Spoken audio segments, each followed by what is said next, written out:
आज हम इस वीडियो में बाल विवाह प्रतिषेध अधिनियम से बनने वाले इम्पोर्टेंट प्रश्नों को देखेंगे। ये प्रश्न बहुत ही इम्पोर्टेंट है और जितना भी आएगा इसी में से आएगा, यहाँ से बाहर कुछ भी नहीं आएगा।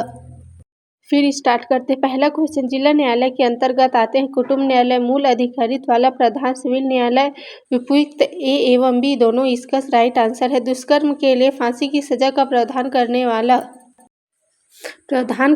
राजस्थान देश का कौन सा राज्य है? पहला, दूसरा, तीसरा, चौथा। इसका राइट आंसर है दूसरा।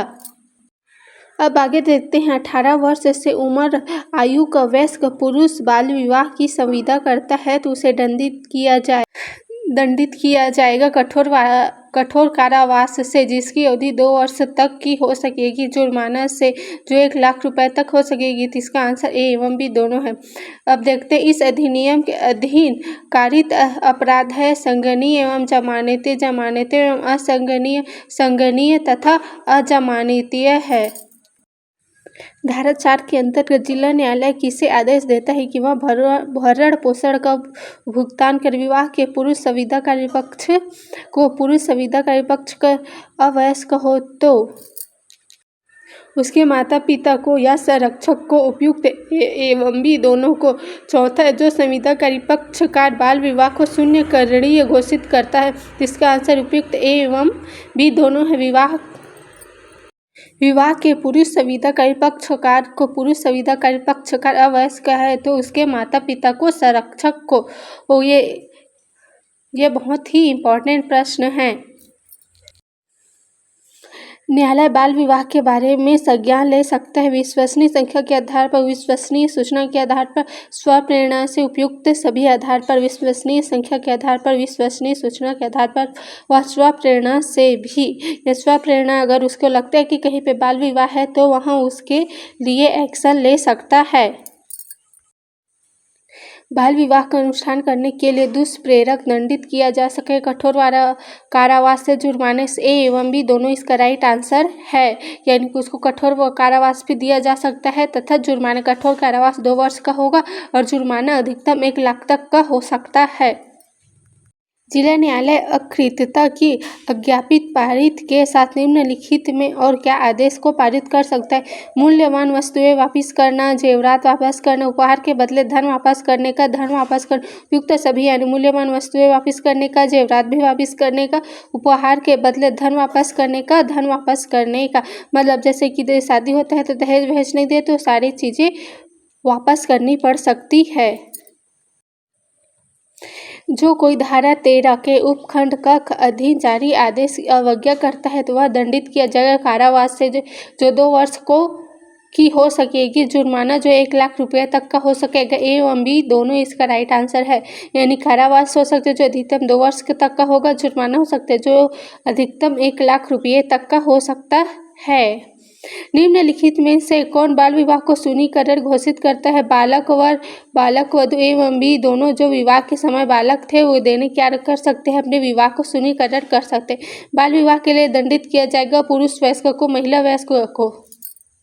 इसका राइट आंसर है पुरुष वयस्क को, महिला वयस्क को दंडित नहीं किया जा सकता है।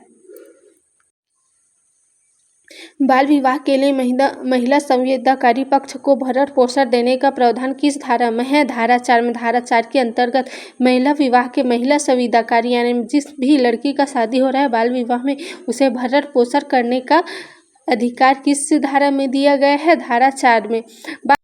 बाल विवाह को परिभाषित किया गया है धारा ख में, धारा घ में, धारा ग में, धारा च में। तो इसका राइट आंसर है धारा 2 ख में बाल विवाह को परिभाषित किया गया है। जिला न्यायालय धारा 4 या धारा 5 के अधीन पारित आदेश को परिवर्धित कर सकता है, उपांतरित कर सकता है, विखंडित कर सकता है, उपयुक्त सभी। जिला न्यायालय धारा 4 व धारा 5 को कर सकता है। धारा 4 के अंतर्गत जिला न्यायालय किसे आदेश देता है कि वह भरण पोषण का भुगतान विवाह के पुरुष संविदाकारी पक्षकार को, पुरुष संविदाकारी पक्षकार अवयस्क है तो उसके माता पिता को या संरक्षक को, उपयुक्त एवं बी दोनों। ये इसका क्या है? राइट आंसर, यानी विवाह के पुरुष संविदाकारी पक्षकार को व पुरुष संविदाकारी पक्षकार अवयस्क है तो उसके माता पिता को, संरक्षक को दिया जाता है। किस में? लड़की को लड़की को ये सब सुरक्षा प्रदान किए जाने की बात हो रही है ना, कि अगर उसका बाल विवाह होगा तो। अब आगे देखते हैं। राज्य सरकार को नियम बनाने की शक्ति किस धारा में है? धारा 14, धारा 15, धारा 17 या धारा 19। धाराओं से रिलेटेड जितना भी क्वेश्चन मैं बता रही हूँ उसको बिल्कुल अच्छे से याद करिएगा। इसका आंसर है धारा 19। बाल विवाह के दोषी व्यक्ति को कितने वर्ष तक की सजा की जा सकती है? 6 माह, 1 वर्ष तक की, 2 वर्ष तक की, 3 वर्ष तक की। इसका राइट आंसर है अधिकतम 2 वर्ष तक की बाल विवाह के दोषी व्यक्ति को सजा दी जा सकती है। बाल विवाह को अकृत, नल या अवैध घोषित करने के लिए जिस न्यायालय में याचिका कौन दाखिल कर सकते हैं? संविदाकारी पक्षकार जो विवाह के समय बालक था, चाहे वो लड़की हो या फिर लड़का, तो क्या कर सकता है? शादी को नल या अवैध करने का याचिका न्यायालय में प्रस्तुत कर सकता है।